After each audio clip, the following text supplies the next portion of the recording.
My best friend stole my revolutionary AI idea and sold it for millions, thinking he'd gotten away with the perfect crime. But he forgot one crucial detail: I document everything. And when I was done with him in court, he wished he'd never met me. Hey everyone! If you're new to my channel, welcome to the place where Silicon Valley revenge stories come to life.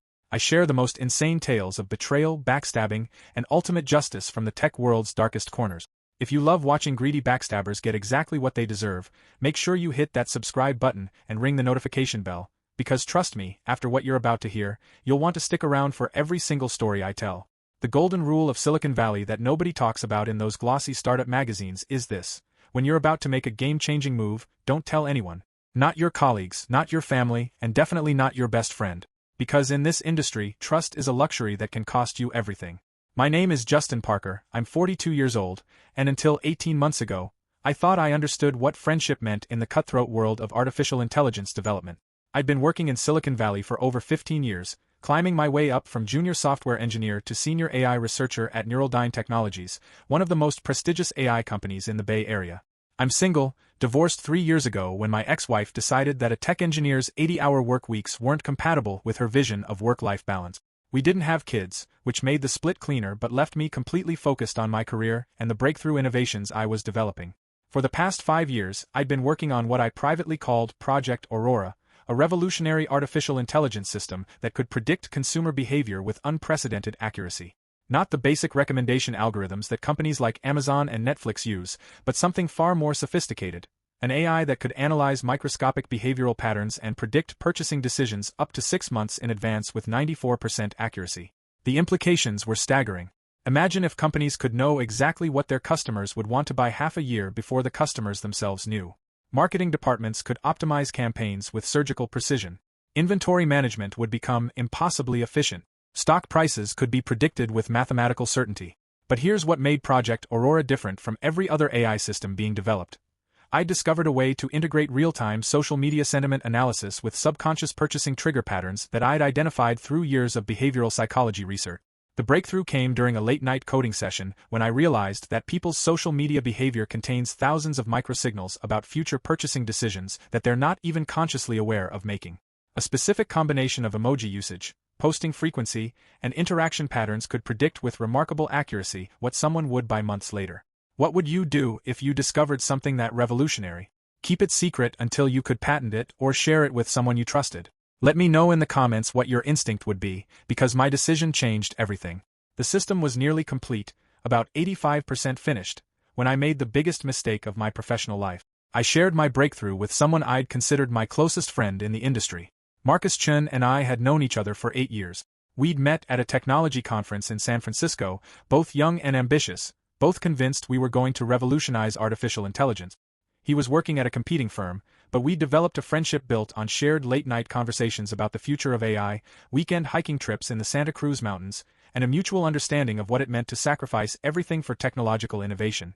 Marcus was everything I wasn't: charismatic, politically savvy, and gifted at networking with venture capitalists and industry executives.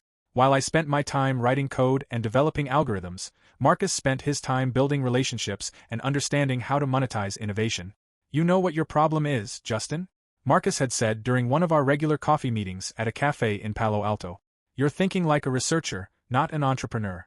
You've got the technical skills to build anything, but you need someone who understands how to turn breakthrough technology into billion-dollar companies. He was right, and I knew it.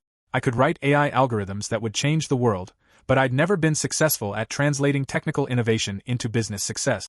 That's why, on a rainy Thursday evening in November, I made the decision that would nearly destroy my career and teach me the most expensive lesson about trust I'd ever learn. Marcus, I need to show you something, I said as we sat in my apartment in Mountain View, sharing Chinese takeout and discussing the latest developments in machine learning. But this has to stay between us. I'm talking about the kind of breakthrough that comes along once in a generation. I pulled out my laptop and showed him the early interface for Project Aurora, the predictive consumer behavior AI that I'd been developing in secret for months. Jesus Christ, Justin, Marcus whispered as he watched the system analyze social media data and generate eerily accurate purchasing predictions. This is revolutionary. Do you realize what this could be worth? Conservative estimates suggest the licensing potential is in the hundreds of millions, I replied. Companies would pay almost anything for this level of predictive accuracy. Marcus stared at the screen, and I could see the wheels turning in his head. Have you filed for patents yet? I'm waiting until the system is completely finished. I want to ensure I can demonstrate full functionality before submitting patent applications. Smart approach, Marcus said, but something in his tone made me slightly uncomfortable. How close are you to completion? Maybe 3 months of development time. The core algorithms are done, but I need to optimize the user interface and run extensive testing. We spent the next 2 hours discussing the technical details of Project Aurora. Marcus asked incredibly specific questions about the algorithm architecture, the data sources, and the predictive methodologies. I was flattered by his interest and excited to finally share my breakthrough with someone who understood its significance. This could change everything, Justin, Marcus said as he prepared to leave. You're sitting on technology that could revolutionize how every major corporation understands consumer behavior. What I didn't realize was that Marcus wasn't just admiring my innovation, he was memorizing it. Over the next few weeks, Marcus continued asking detailed questions about Project Aurora during our regular meetup. He wanted to understand the mathematical models, the data integration processes, and the user interface design. He claimed he was fascinated by the technical elegance of what I'd built and kept suggesting ways to optimize the system for commercial deployment. Have you thought about how you'll bring this to market? He asked during one of our conversations. The enterprise sales process for this kind of technology is incredibly complex. I'm still focused on perfecting the system, I replied. The business development side can wait until the technology is bulletproof. That might be a mistake, Justin. In Silicon Valley, timing is everything. If you wait too long to move, someone else might develop competing technology. His concern seemed genuine, and I appreciated having a friend who understood both the technical and business challenges I was facing. But Marcus was right about one thing: timing was everything. Unfortunately for me, he was planning to make sure the timing worked in his favor, not mine. What I discovered 3 months later would teach me that in Silicon Valley, the line between friendship and betrayal is often invisible until it's too late. The first sign that something was wrong came during a routine industry newsletter that I read every Tuesday morning. TechCrunch had published an article about a mysterious new AI startup called Predictive Dynamics that had just secured $15 million in series of funding for what they described as revolutionary consumer behavior prediction technology. The description made my blood run cold. Predictive Dynamics has developed breakthrough artificial intelligence that can analyze social media behavior patterns to predict consumer purchasing decisions with unprecedented accuracy. That was my technology. Those were my algorithms. But the company name meant nothing to me. I immediately called Marcus to discuss this concerning development. Marcus, did you see that TechCrunch article about Predictive Dynamics? Their technology sounds remarkably similar to what I've been working on. Yeah, I saw that, Marcus replied, but his tone was strangely flat. Probably just another overhyped startup claiming breakthrough technology they don't actually have. You know how these venture capital announcements work. But something about his response felt wrong. Marcus was usually excited to discuss new AI developments, especially ones that might be competitive threats to legitimate innovations like Project Aurora. I'm thinking about accelerating my patent applications, I said. If there's competing technology in the market, I need to establish priority as quickly as possible. That might be smart, Marcus agreed, but again, his enthusiasm seemed forced. Over the next week, I began researching Predictive Dynamics more thoroughly.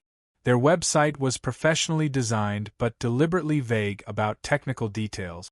The company claimed to have developed proprietary artificial intelligence algorithms for next-generation consumer behavior prediction, but provided no specific information about their methodology or capabilities. What bothered me most was their marketing language. It was almost identical to the way I described Project Aurora to Marcus during our conversations. But the real shock came when I discovered the founder and CEO of Predictive Dynamics, Marcus Chen. I stared at his professional headshot on the company's leadership page, trying to process what I was seeing. My best friend, the person I'd trusted with my most valuable intellectual property, had started a competing company using technology that sounded exactly like my own breakthrough innovation. My hands were shaking as I called Marcus directly. Marcus, we need to talk. I just discovered that you're the CEO of Predictive Dynamics. There was a long pause before he responded. Justin, I can explain. You started a company based on my technology. The technology one showed you in confidence. It's not that simple, Marcus said, his voice becoming defensive. The AI algorithms we're using are completely different from what you showed me. This is independently developed technology. Marcus, your marketing materials describe exactly the same functionality as Project Aurora. Consumer behavior prediction through social media analysis. Those are my innovations. Justin, you're being paranoid. Predictive analytics is a huge field. Multiple companies can work on similar problems without any intellectual property theft. But I knew what I'd shown him, and I knew what Predictive Dynamics was claiming to have developed. The similarity was too precise to be coincidental. I want to see your technical documentation, I demanded. If this is truly independent development, you should be able to prove that your algorithms are fundamentally different from mine. I can't share proprietary technical details, Justin. You should understand that. The conversation ended with Marcus insisting that his technology was completely original while refusing to provide any evidence to support that claim. What would you do in this situation? Would you immediately pursue legal action, or would you try to gather more evidence first? Let me know in the comments what your approach would be, because I was facing the most difficult decision of my career. That night I couldn't sleep. I kept replaying every conversation I'd had with Marcus about Project Aurora, trying to remember exactly what technical details I'd shared. The more I thought about it, the more I realized how thoroughly I'd explained my breakthrough algorithms to someone I'd trusted completely. But anger was just the beginning. Over the next 2 weeks, I watched Predictive Dynamics announce major client acquisitions and partnership deals with Fortune 500 companies. Their revenue projections suggested they were generating millions of dollars using technology that I'd spent years developing. The final confirmation came when I managed to access some of Predictive Dynamics' publicly available marketing materials from a trade conference. The technical specifications they provided to potential enterprise clients were virtually identical to the algorithmic approach I'd pioneered for Project Aurora. They were using my innovation to generate massive profits while I was still finishing development on the original system. Marcus had stolen my life's work and was building a fortune on the foundation of my breakthrough research. But here's what Marcus didn't know about me. I document everything. Every algorithm, every breakthrough, every iteration of development, all meticulously recorded with timestamps and version control systems that could prove the chronological development of my innovations. While Marcus was busy raising venture capital and signing enterprise clients, I was quietly preparing the most comprehensive intellectual property case that Silicon Valley had seen in years. The evidence was overwhelming. I had thousands of pages of development notes, algorithm designs, and system architecture documents that showed the evolution of Project Aurora from initial concept to near completion. Every major breakthrough was documented with precise timestamps that predated Predictive Dynamics incorporation by month. More importantly, I had detailed records of every conversation with Marcus, including email exchanges where he'd asked specific technical questions about my algorithms after I'd shown him the system. But proving intellectual property theft in court would require more than just documentation. It would require demonstrating that Marcus had used my specific innovations, not just developed similar technology independently. That's when I discovered the smoking gun that would destroy Marcus's claims of independent development. In reviewing Predictive Dynamics patent applications, I found something remarkable. They had filed patents for algorithms that contained a specific mathematical error that I deliberately included in early versions of Project Aurora as a security measure. You see, when developing revolutionary technology, experienced engineers often include unique identifiers or deliberate inefficiencies that can prove if someone has copied their work rather than developing it independently. The mathematical error in Marcus's patent applications was so specific and so unnecessary that there was no possible way he could have included it unless he'd directly copied my algorithm architecture. It was like finding your signature on someone else's artwork. With this evidence, I knew I had the foundation for an intellectual property lawsuit that could not only stop Marcus from profiting from my innovations but also secure significant financial compensation for the theft of my work. But I wasn't ready to file immediately. I wanted to gather as much evidence as possible about the full scope of Marcus's deception and the revenue he generated using my stolen technology. What I discovered over the next month was even more infuriating than I'd anticipated. For the next 6 weeks, I became a different person. During the day, I maintained my normal routine at Neurodyne Technologies, working on routine AI projects and acting as if nothing had changed.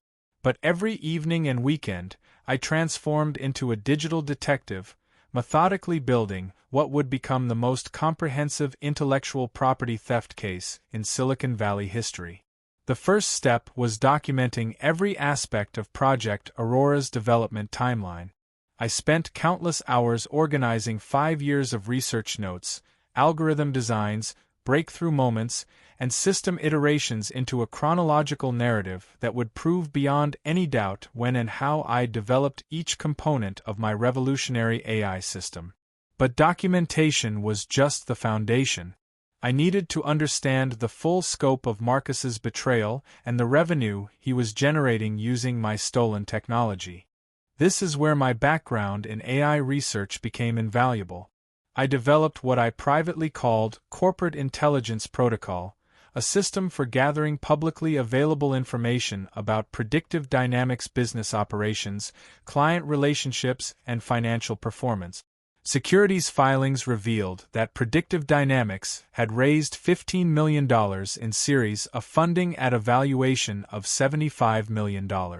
Their pitch deck, which I obtained through industry connections, described technology capabilities that were literally copied from my Project Aurora documentation.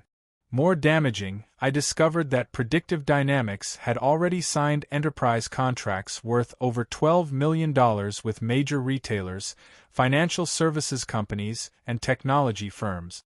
They were generating substantial revenue using my innovations while I was still trying to complete the original system. But the most infuriating discovery came when I found internal communications between Marcus and his venture capital investors. Through a former colleague who'd moved to one of the investing firms, I learned that Marcus had pitched Predictive Dynamics as his own revolutionary breakthrough, never mentioning that the core technology was based on algorithms I'd developed. The founder has deep expertise in consumer behavior AI, the investment memo stated. His proprietary algorithms represent a genuine breakthrough in predictive analytics. Proprietary algorithms. Revolutionary breakthrough. His innovations. Marcus hadn't just stolen my technology. He'd stolen credit for 5 years of my research and development work. What would you do at this point? Would you be satisfied with stopping the theft, or would you want to ensure serious consequences for someone who'd betrayed your trust so completely?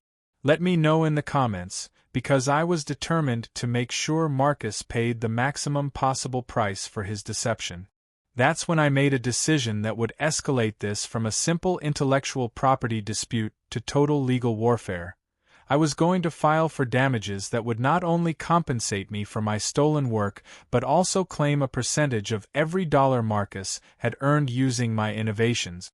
But first, I needed to complete one crucial step: filing my own patent applications for Project Aurora before Marcus could establish any legal claim to the technology he'd stolen. Working with the best intellectual property attorney in Silicon Valley, a woman named Sarah Chen who specialized in high-stakes technology theft cases, I prepared patent applications that would lock down every aspect of my revolutionary AI system. Justin, this is one of the most comprehensive innovation portfolios I've ever reviewed, Sarah told me during our first meeting.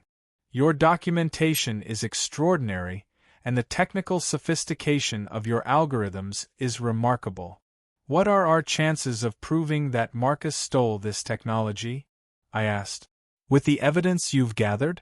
I'd say we have a case that's essentially bulletproof. The mathematical error in his patent applications alone proves that he copied your work rather than developing it independently.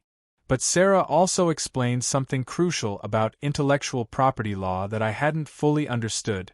Not only could we stop Marcus from using my technology, but we could also claim damages based on the profits he generated through his theft. Predictive Dynamics has raised $15 million and signed contracts worth $12 million, Sarah explained. If we can prove that their business success is directly attributable to your stolen algorithms, you could be entitled to a substantial percentage of their total valuation and revenue. The math was staggering. If Predictive Dynamics was valued at $75 million based on technology I developed, and if courts determined that Marcus had built his entire business on my stolen innovations, the potential damages could reach tens of millions of dollars. But there was a strategic element to consider: timing. If I filed immediately, Marcus would know that I was pursuing legal action and might try to destroy evidence or restructure his business to minimize damages. Instead, Sarah recommended what she called a stealth preparation strategy. We would file the patents and prepare the lawsuit in complete secrecy, then serve Marcus with legal papers when our case was fully developed. We want to hit him with overwhelming evidence all at once, Sarah explained. No warning, no opportunity to prepare defenses, no chance to hide assets or destroy documentation. Over the next 2 months, we built what Sarah described as the most comprehensive intellectual property theft case she'd ever prepared. We documented not just the algorithm theft, but also the financial impact, the business damages, and the systematic deception Marcus had used to build his company on my stolen work. The breakthrough came when we obtained internal Predictive Dynamics communications through the discovery process. Marcus had been incredibly careless in his emails to investors and clients, repeatedly referencing technical details that could only have come from my proprietary research.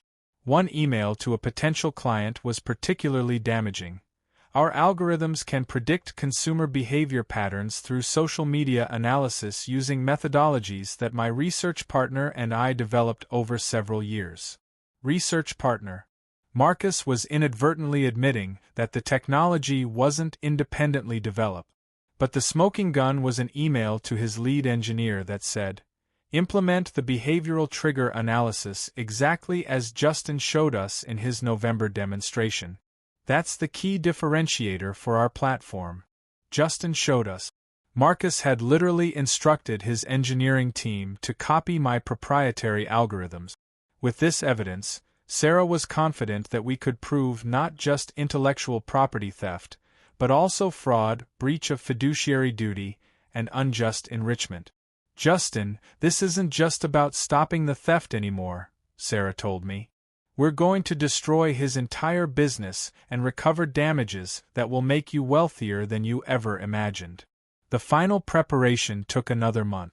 We needed to coordinate the patent filings, the lawsuit filing, and the temporary restraining order that would immediately stop Predictive Dynamics from using my technology. But we also had a strategic surprise that would make Marcus's situation even worse. We were going to file a criminal complaint with the FBI for corporate espionage, which could result in federal charges and potential imprisonment. "When we serve him with papers," Sarah explained, "Marcus will realize that he's not just facing a civil lawsuit. He's potentially facing criminal prosecution for stealing trade secrets." By March, everything was ready. We had patents filed, damages calculated, evidence organized, and legal papers prepared. Marcus had no idea that his entire world was about to collapse. The date was set, March 15th. At 9 a.m., Marcus would be served with legal papers that would end Predictive Dynamics and begin the most expensive lesson about betrayal that Silicon Valley had ever witnessed. What do you think Marcus's reaction was when he realized that his former best friend had been building a legal case that would destroy everything he'd stolen? Keep watching to find out how this corporate betrayal ended with the sweetest revenge I've ever witnessed. March 15th arrived with the kind of crisp Silicon Valley morning that makes you believe anything is possible. I was sitting in Sarah Chen's law office at 8:45 a.m., watching the clock and knowing that in exactly 15 minutes, Marcus Chen's entire world would begin to collapse. The process server is in position outside Predictive Dynamics offices, Sarah informed me. Marcus arrived at 8:30, so we know he's in the building. At precisely 9 a.m., my phone buzzed with a text from the process server. Papers delivered. Target appeared shocked and requested time to review documents. I imagined Marcus standing in his executive office, reading the first page of our lawsuit and realizing that his former best friend had been building a comprehensive legal case while he'd been celebrating his stolen success. The initial filing was devastating. 63 pages of intellectual property theft claims, supported by over 400 pages of evidence documenting everything from algorithm development timelines to Marcus's own admissions that he'd used my proprietary technology. But the real shock would come when Marcus reached page 12, where we'd outlined our damages claim.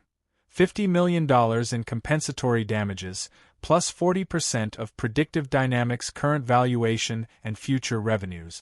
By 10:30 a.m., Marcus was calling me directly. "Justin, what the hell is this lawsuit about?" His voice was strained, almost panicked. "It's about the $12 million in revenue you've generated using my stolen algorithms," I replied calmly. "It's about the $15 million in venture capital you raised by claiming my innovations as your own work. This is insane. We can work this out without involving lawyers." "Marcus, you had 8 months to work this out. You chose to build a company on my stolen technology instead. The algorithms aren't identical. Marcus, your patent applications contain a mathematical error that I deliberately included in my code as a security measure. You literally copied my work so precisely that you included my intentional mistakes." There was silence on the other end of the line. "What do you want, Justin?" "I want exactly what the lawsuit demands: full compensation for the theft of my intellectual property, plus damages that reflect the business you built using my innovations. That could bankrupt Predictive Dynamics.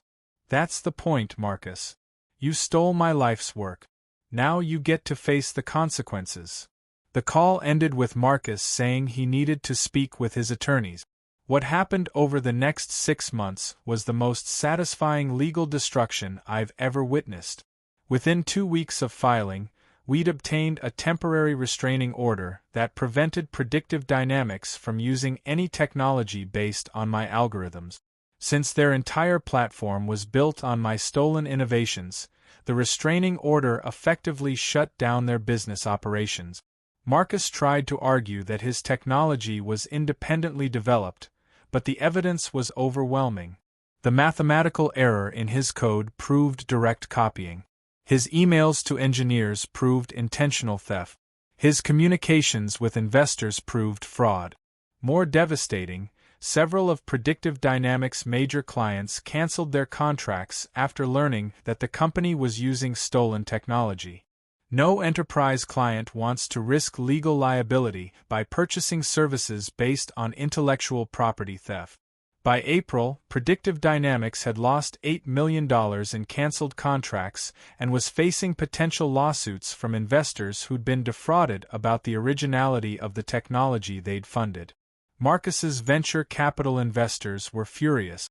Internal communications that emerged during discovery showed that the investment partners felt systematically deceived about the source of Predictive Dynamics technology and were considering their own legal action against Marcus for securities fraud. But the real turning point came when the FBI opened a criminal investigation into Marcus's activities. Sarah had filed a criminal complaint alleging corporate espionage and theft of trade secrets, federal crimes that could result in up to 10 years in prison.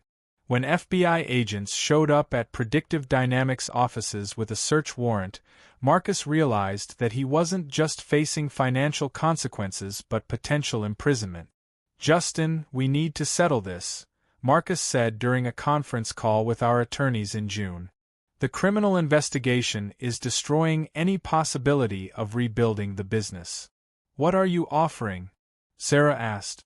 Complete transfer of all Predictive Dynamics assets, plus personal financial compensation. How much personal compensation? Marcus was quiet for a long moment. Everything I have. My equity in the company, my personal savings, my investment portfolio. Everything. The final settlement was even better than I'd hoped. $5 million in immediate financial compensation, plus transfer of all intellectual property rights, plus 60% ownership of Predictive Dynamics' remaining asset. But more importantly, Marcus signed a comprehensive confession admitting that he'd stolen my proprietary algorithms and built his company using my intellectual property. The confession would become part of the public record, ensuring that his reputation in Silicon Valley was permanently destroyed. When the settlement was finalized in August, I was suddenly $5 million wealthier and the majority owner of a company that had been built using my own technology. The first thing I did was integrate all of Predictive Dynamics' client relationships back into my own consulting firm, which I launched using the settlement money. Within 6 months, I was generating over $3 million annually in revenue using the same algorithms that Marcus had tried to steal. But the most satisfying moment came when I received a job application from Marcus Chen. His reputation was so damaged that no major tech company would hire him, and he was applying for a senior developer position at my consulting firm. I didn't respond to his application. Today, my AI consulting firm is valued at over $25 million and provides predictive analytics services to Fortune 500 companies across multiple industries. The algorithms that Marcus tried to steal are now generating 8-figure annual revenue streams, and I own 100% of the intellectual property. Marcus Chen is working as a product manager at a mid-level software company in Sacramento, earning less than $120,000 annually. His LinkedIn profile no longer mentions Predictive Dynamics or any AI innovations. Word spreads quickly in Silicon Valley when someone's reputation for trustworthiness is completely destroyed. The experience taught me 2 crucial lessons about success in the technology industry. First, never trust anyone with proprietary innovations until legal protections are in place. Second, when someone betrays your trust and steals your work, don't just seek justice, seek total victory.